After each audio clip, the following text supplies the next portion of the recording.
हकल नियम लिखिए, एरोमेटिकता प्रदर्शित करने की आवश्यक शर्तें लिखना है, ठीक है। तो इसका आंसर देखें, पहले इसका हकल नियम लिख लेते हैं, ठीक ना, आंसर में। तो यहाँ पे हकल नियम,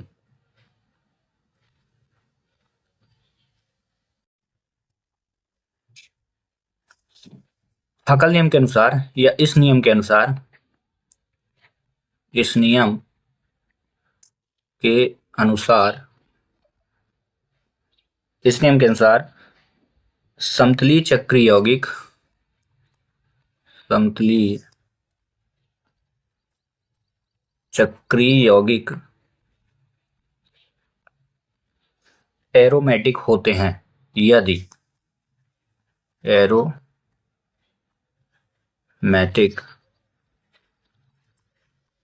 होते हैं यदि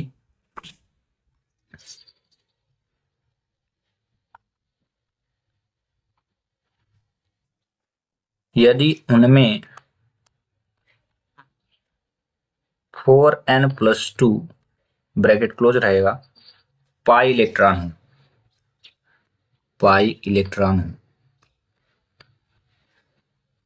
हो, बस इतना सही है, ठीक है, हकल नियम। हाँ, अब इसमें जैसे n दिया है ना, तो n क्या हो सकता है, तो n की वैल्यू, n का मतलब होता है नेचुरल नंबर, ठीक ना, बट यहाँ n की वैल्यू हम होल नंबर को ही कनेक्ट करेंगे।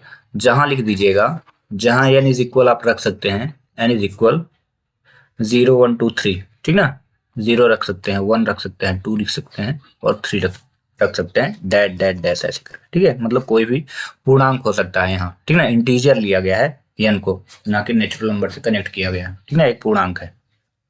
अब इसमें शर्त लिखना है ना, ये क्वेश्चन में प्रदर्शित करने की आवश्यक शर्तें लिखी हैं, तो निम्न शर्तें हैं, ठीक ना, एरोमेटिकता प्रदर्शित करने की निम्नलिखित शर्तें हैं, ठीक है, एरोमेटिकता प्रदर्शित करने की निम्न शर्तें हैं, निम्न शर्तें इस प्रकार हैं, वो कौन कौन सी हैं तो देख लें, ठीक है। पहला, चक्रीय संरचना, ठीक है ना, इसमें थोड़ा सा लिख लीजिएगा, ठीक ना, अणु में परमाणुओं की एक बंद वलय होनी चाहिए, ठीक ना, इसको साइक्लिक स्ट्रक्चर भी बोलते हैं, ठीक ना, अणु में परमाणुओं की एक बंद वलय होनी चाहिए, एक बंद वलय होनी चाहिए, ये पहली शर्त है, ठीक है। दूसरी शर्त, समतलीयता, इसको प्लेनैरिटी बोलते हैं इंग्लिश में, ठीक ना, समतलीयता।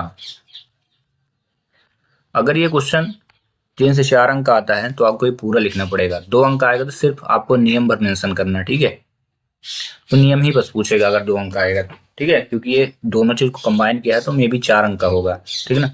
समतलीयता, वलय के सभी परमाणु एक ही तल में होने चाहिए, ठीक है, इसमें लिख लीजिएगा, वलय के सभी परमाणु एक ही तल में स्थित होने चाहिए या होने चाहिए, ठीक है, में होने चाहिए। और एक तीसरा लिख लीजिए, पूर्ण संयुग्मन, फुली कंजुगेटेड लिखते हैं इंग्लिश में इसको, है ना, पूर्ण संयुग्मन, ठीक है, वलय के प्रत्येक परमाणु में एक असंकृत पी कक्षक होना चाहिए, ठीक ना, वलय के प्रत्येक परमाणु में एक असंकृत पी कक्षक होना चाहिए, होना चाहिए। और एक चौथा आप लिख लेना, लास्ट है सर, हकल नियम का पालन करना चाहिए। हकल नियम का पालन, ठीक ना। 4n+2 पाई इलेक्ट्रॉन्स, ठीक है। वलय में कुल इलेक्ट्रॉन हो, ठीक ना, यहाँ पे लिख लीजिएगा वलय में कुल इलेक्ट्रॉन,